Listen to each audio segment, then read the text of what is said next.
I'm Brad Exton with Fast Fuel Systems, and today we're going to show you how to install the STK 5500. As you can see, we've spread all the parts that we got in our kit out.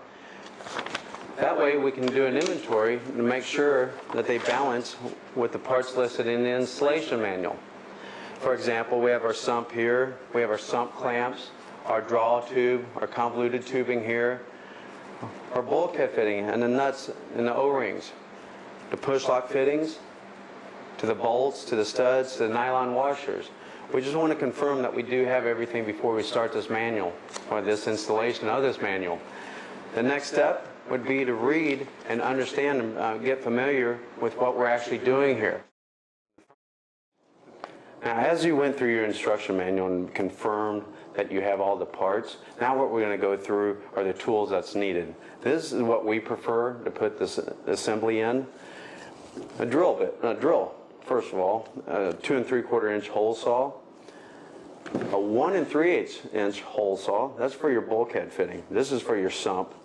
We have a die grinder here. That's for taking the bottom off your fuel module.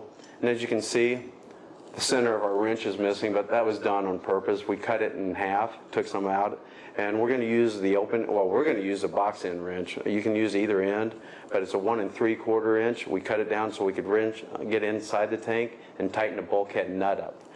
Now, if you don't have one of these, we recommend that you get one, but if you can't get one or just kind of refuse to get one, we're going to show you how to tighten that nut up without a wrench. It will not be as tight as having a wrench on there, but we'll show you how it can work. We just have a razor here for a deburring tool. If you have a deburring tool, that's great. Hammer and punch to remove your lock nut or lock ring off the top of the tank to get to the fuel module. Flat tip screwdriver. And here we have an assortment of Allen heads here. We have some handheld, we have some ratcheting, 3/8 inch drive and 1/4 inch drive. We recommend that you have a torque wrench if you're not familiar with good torques. Now, this is not exact science torquing down these nuts on this tank, but if you have a good feel, you don't need it. And then we have some drills with Allens in them. We also have an assortment of sockets here. We also have an assortment of drill bits. One of the drill bits that we have in here is a tapered drill bit. And this will really help out in drilling out the holes in the fuel module, allow fuel into the sump through the module. Some installations won't need this, but most of the ones that we do so far have done, they need that tapered bit. Over here we have pipe tape. Pipe dope is acceptable. I like tape. I prefer tape. We have sealant for the threads to help seal up the bottom of the sump. We have Loctite for the bulkhead nut and the bulkhead fitting. Make sure that nut stays on, doesn't come loose. We have a marker here. We have a yellow one. And this is for the bottom of the tank when we're putting a sump on. Yellow stands out a lot, really good on black. We also have a fine point Sharpie here. This really makes a difference when we're going to put the draw tube into the sump and making more of a precise marking. We have some Scotch tape here, so when we locate where we're going to put the sump, we can put the template up there, clean the surface down, and put the template in place. And now that we have all the tools to complete this procedure, we're ready to do the installation. The fuel tank that we're using may or may not match and look like your tank, but they're pretty generic in how they're formed. They have a fuel sending unit, and you can apply this to almost every tank application. As we go through this series, we're going to be using this tank and another tank that has an open view so you can actually see what's going on. Before we drop the tank, though, we emptied the tank as much as possible. We had it up in the truck, and what we're doing before we take it down is that we want you to look for clearance, where the cross members are, any obstruction to putting the bulkhead fitting in. And remembering that you may be using both of these ports, or you may only be using one, so we need to check for clearance. And we're looking for a flat clearance, somewhere to put on the tank. Get a good visual in your head before you drop the tank. Now, when you've gotten that visual, to get more access to the top of the tank, because some of these tanks really top on top, what I like to do is loosen the tank straps down about 3 inches. I like to run that nut down to the end of the stud. You might have to shake it, and the tank will drop down and give you 3 more inches of access. Now, that's the time to remove your filler neck, your vent, disconnect your fuel lines, and disconnect your electrical harness. Next step would be, and I like the good old hammer and punch. We have a lock ring here. You may have a lock nut on yours. They sell special tools for this, so if you want to support your local tool guy, go buy that special tool. But this works great. I've always found it to work great. And we're going to get on here and we're going to give it a good snap right here. I'm putting it at an angle so you can see it. You're going to see the fuel sending unit pop. It's spring loaded, so it's going to pop up. So just be ready for that and give it a good old snap. You may have to give it a couple good old snaps to break it loose. Now, remove the lock ring here. In particular to this step, I really want you to watch the direction of the fuel level arm. We don't want to obstruct this with anything that we put in the tank, because this is what allows your gauge to register how much fuel is in the tank. As we prepare to install the sump in the fuel tank, first thing that we need to do is take in consideration where we're going to put the sump is how flat the surface is. We've picked out our location right here because it's right below the fuel module. Because after we install this sump, we're going to be able to put in our bulkhead fitting. You may be only installing a sump and that's it. This is just fine to put this here. Just check for a good sealing area. You may even want to sand it down just a little bit. Now, the things to take in consideration is making sure we have a nice dimples here that we can measure off of. That's where the fuel module falls in and we can center right off of that, which makes it real easy here. If you don't have this, make sure you take some measurements so you can center up with the fuel module. So we've laid our template out that's in our installation manual. It gives us a good center point here. And when you're just putting in the sump only and you have the basket up here, let's make sure that this fuel tank is as empty as possible. We emptied this tank before we took it down. Now, you're going to have some residual fuel left over, so what you could do is just drill out the center portion here with the drill bit, drill it out, and catch your fuel. Okay? So we're going to go ahead and drill this out.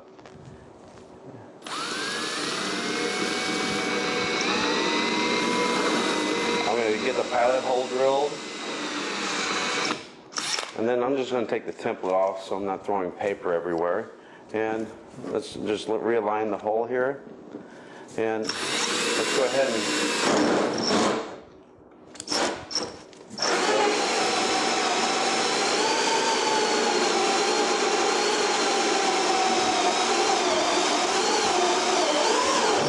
this is one of those areas where you want to measure 2 or 3 times before you go and cut a hole like that in your fuel tank. So that'll get our sump hole, the big 2 3/4 inch sump hole. We're going to deburr this in just a bit. We're going to check it for fit. You can see how it's within the, we have the flat surface here for the O-rings to seal up in here. That's what we're looking for. The next step is to get our bit that's smaller than a 1/4 inch. We chose the 7 3/4, and I'm going to show you exactly why. Now, if you had the fuel sump here, you would see it. If you in the fuel module, you'd see it here.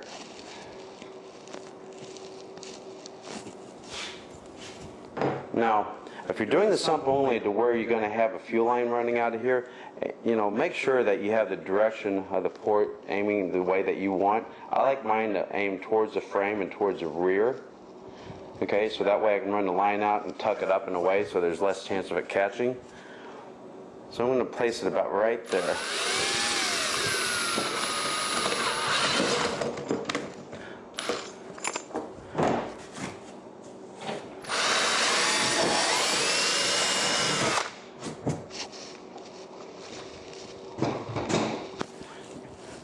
Just grab a socket cap screw for right now, because we're just going to put this in place so we can drill all 10 holes. And it's, like I said, that's a 7/32 hole, so it's a little bit smaller, so I can thread the 1/4 inch socketed cap screw so it'll hold it in place. Especially if you're doing this in a truck, just putting the sump in the truck, that way it'll hold it up, because you're going to be fighting gravity.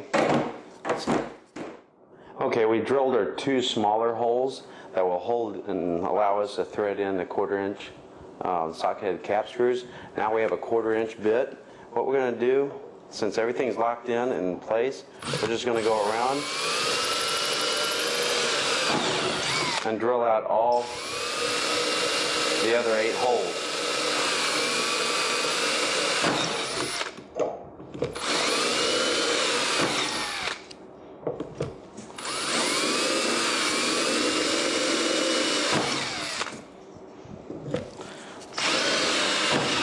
You want to make sure to not scratch your sump while you're putting it in. Put some electrician's tape around this edge or get a longer bit.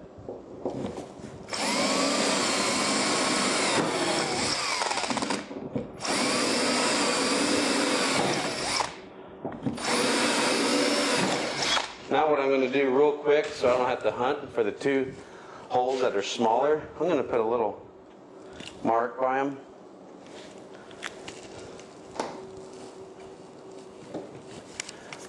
I'm going to run these out.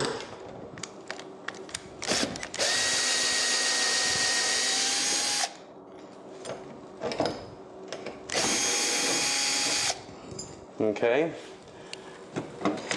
Go back and drill out those 2 smaller holes. Okay, and then the next process is we're going to go around and deburr them. You can use a piece of paper, sandpaper, or a deburring tool, or you could use a knife. We're going to go around this and deburr all these holes. We're going to deburr the center and try to keep the majority of this out of your tank, especially if you're just putting in the sump. Let's keep those burrs out of the tank, and if they get in there, we're going to clean them out. Okay, now we're preparing the bridge with the draw tube, and this is what completely separates us from all other sumps. We have a 5/8 draw tube reaching to the center of the sump here. We're going to set this draw tube about an 1/8 inch to 3/16 of an inch from the bottom of the sump. That's going to give us more usable fuel. Now, to take in consideration of the thickness of the fuel tank, we took 2 of the nylon washers that were in the kit. They're about the same thickness as the tank when they're stacked. Now, we're going to put the bridge, attach the bridge to the sump clamp using the 8/32 bolt that screws in from the underneath side of this sump, of this clamp, and holds this. Then what we're going to do is run 2 of the 1/4 inch bolts through the sump using the nylon washers as a spacer to take into consideration for the tank space, so when this is actually in place, we have the correct depth. And that's where we're at. And then once we get the bridge on, we're going to drop the tube down in the center of the bridge, raise it about an 1/8 of an inch, 3/16, 2/4 thickness, and then we're going to set these set screws and torque all these down to proper specs. We're going to torque down the bridge to the sump clamp to make sure that it doesn't come loose in the tank. And that's going to set us up for the next step. As we proceed through the installation, we took some window cleaner, paper towel, and really cleaned this down. We went around and started marking some holes, and conservatively, not just making this thing look like Swiss cheese.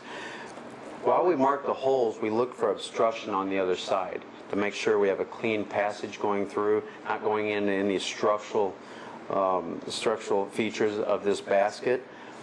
So, and this leads me on to some of the other modules that are out there. They have items in the middle like a fuel pump, and to put in this full sump kit, those need to be removed so you have the flexibility to move around inside here. There's some side cutters. You can simply go in and start snipping away at the structure. Remove the fuel line, the electrical harnesses here, and a simple razor knife, you can remove the fuel line going into the pump to get this out of the way. That's going to open up the basket and make it easier for later on. Now we're going to set this one off to the side, and we're going to go back to the one that we're working on this application, and we're going to take our drill and we're going to work our way around this. And watch how easy, and let the bit, if it's a sharp bit, you need to let the bit do its work. So here we go. We're going to let this go. And you can see how easy it's starting to grab that, but you saw how it went through. And we're going to pop another one in here. And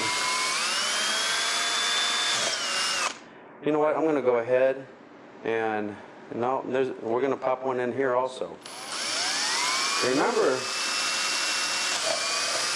just let it float through. Let it cut itself through. And you know what? I'm going to pop another one here. And we'll want more holes than just these 3. But let me show you how I like to go to a larger size here. I want to put our tapered bit in. I'm grabbing our paper towel so I can get a better grip because I have fuel on my hands. And then I'm going to use RPM on this one and try not to let it spin on me. You can see how it wants to bite.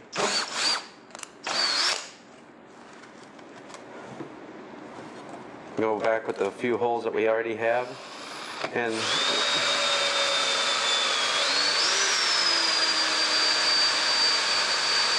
that gets up there and it wants to bite in just a minute, so I'm trying to be careful.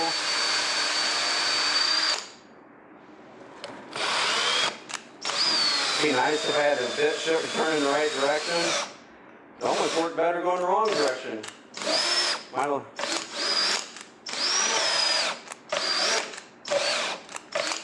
Let's try to tighten this down a little bit more.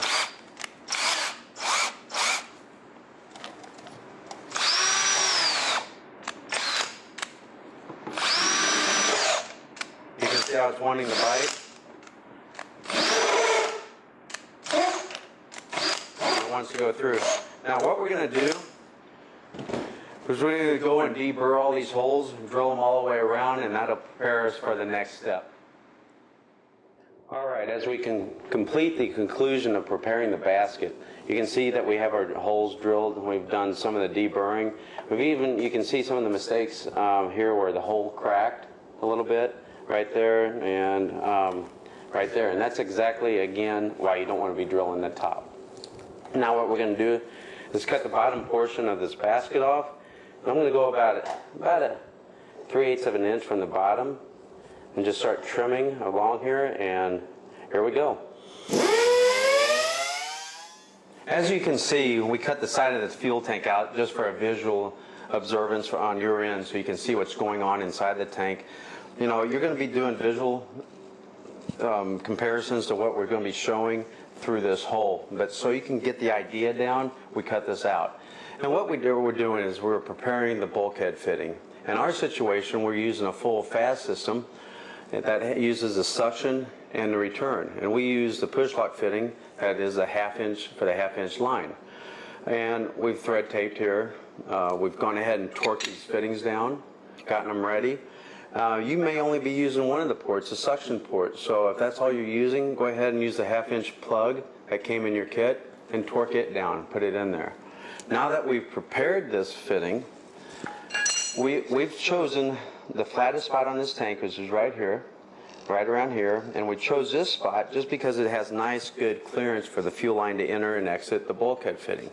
You can see how there's not going to be any kinks here or here, and this just seems like the logical location. The next check, and we want to double check and triple check this so we can do this once, is that we're going to position our fuel module in the proper position, because we knew where that leveling arm was traveling before, and now we're going to put this in its position where we're planning on putting it, location, and making sure that this arm misses the 5/8 suction tube.